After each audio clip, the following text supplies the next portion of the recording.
MPC BiPC ఇంటర్లో ఏ group అయినా సరే best degree course India's first industry integrated AITP degree. Call now.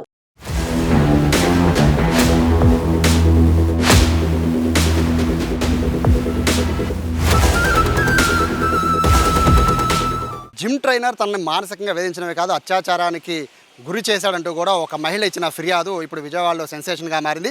ప్రస్తుతం నేను సత్యనారాయణపురంలో ఉన్నాను. సత్యనారాయణపురంలో చూడొచ్చు, కొంచెం ముందుకు వెళ్తే మీకు ఎదురు రాక్ ఫిట్నెస్ జిమ్ అని ఒకటి కనబడుతుంది. అందుట్లో 2 ఏళ్లుగా పనిచేస్తున్న జిమ్ ట్రైనర్ ఖాదర్ ఏప్రిల్లో జాయిన్ అయిన ఒక మహిళ పట్ల అసభ్యంగా ప్రవర్తించడమే కాదు, నేరుగా ఆవిడ్ని ప్రోటీన్ షేక్స్ ఇస్తాను, బరువు తగ్గించే ఏర్పాటు నేను చూస్తానని చెప్పి ఇదే జిమ్ కొంచెం దూరంలో ముందు ఉన్న మరొక ఇక్కడ హోటల్ కనబడుతుంది. ఆ హోటల్కి తీసుకువచ్చి బలవంతంగా ఆవిడపైన అత్యాచార యత్నానికి ఒడిగట్టి ఆ ఫోటోలు వీడియోలు తీసి బ్లాక్మెయిల్ చేస్తున్నాడంటూ కూడా ఆ యువతి ఫిర్యాదు చేసిన పరిస్థితి ఉన్న నేపథ్యంలో మొత్తం అయితే పోలీసులు అయితే ఎంక్వైరీ చేస్తున్నారు. జిమ్ కోచ్గా 2 ఏళ్ల బట్టి ఆ జిమ్లో పనిచేస్తూ ఉన్నప్పటికీ ఏప్రిల్లో తన ఇన్స్టాగ్రామ్లో చూసి ఈ జిమ్లో జాయిన్ అయితే బరువు తగ్గిస్తానని చెప్పి మాయమాటలు చెప్పి జిమ్లో జాయిన్ అయ్యేలా చేసి, జాయిన్ అయిన తర్వాత లావుగా ఉన్నావు, తగ్గాలి అంటే ప్రోటీన్ షేక్స్ ఎక్కువ వాడాలి, ఆ ప్రోటీన్ షేక్స్ ఉన్నది కూడా ఈ హోటల్లో అని చెప్పి ఈ హోటల్కి తీసుకురావడం.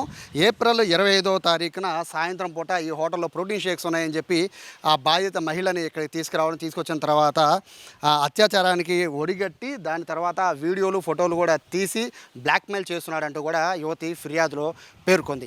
దాని తర్వాత పలు దఫాలుగా ఆవిడ దగ్గర నుంచి డబ్బులు తీసుకోవడం, ఆ డబ్బులు తీసుకున్న తర్వాత మరికొన్నిసార్లు ఇదే హోటల్కి తీసుకొచ్చి గత నెల 22వ తారీఖు కూడా ఇదే హోటల్కి బాధితురాల్ని తీసుకువచ్చి మరొకసారి బలవంతం చేశాడు అని చెప్పి ఆవిడ ఫిర్యాదులో రాయడం జరిగింది.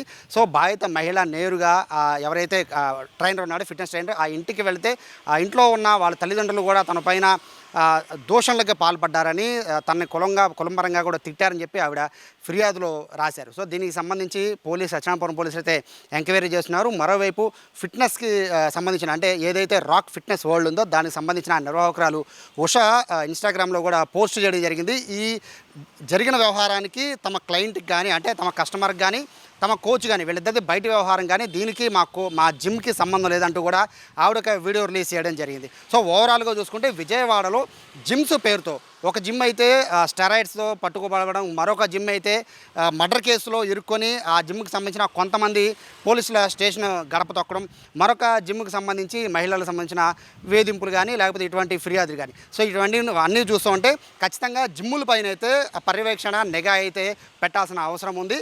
ముఖ్యంగా మహిళలు జిమ్ములకు వచ్చే నేపథ్యంలో ఖచ్చితంగా ఒక ప్రొటెక్షన్ ఉండే విధంగా చూసుకోవడం మంచిదని అయితే చాలామంది సూచిస్తున్న నేపథ్యంలో ప్రస్తుతానికైతే ఈ కేసు సివియారిటీని బేస్ చేసుకుని పోలీసులు ఎవరిని కూడా వదిలిపెట్టమని చెప్తున్నారు. మరోవైపు ఈ కేసుకు సంబంధించి బాధిత మహిళ కూడా మాట్లాడడానికి ముందుకు రావడం లేదు. మరోవైపు ఎవరైతే ఆరోపణలు ఎదుర్కొంటూ ఉన్నాడో సో ఖాదర్ కూడా ప్రస్తుతానికి అయితే అందుబాటులోకి రానున్న నేపథ్యంలో ప్రస్తుతానికైతే విజయవాడ పోలీసులు అయితే ఈ కేసును చాలా సీరియస్గానే ఎంక్వైరీ చేస్తున్న పరిస్థితి అయితే విజయవాడలో కనబడుతోంది. కెమెరా పర్సన్ కృష్ణతో సాయి, సుమన్ టీవీ, విజయవాడ నుంచి.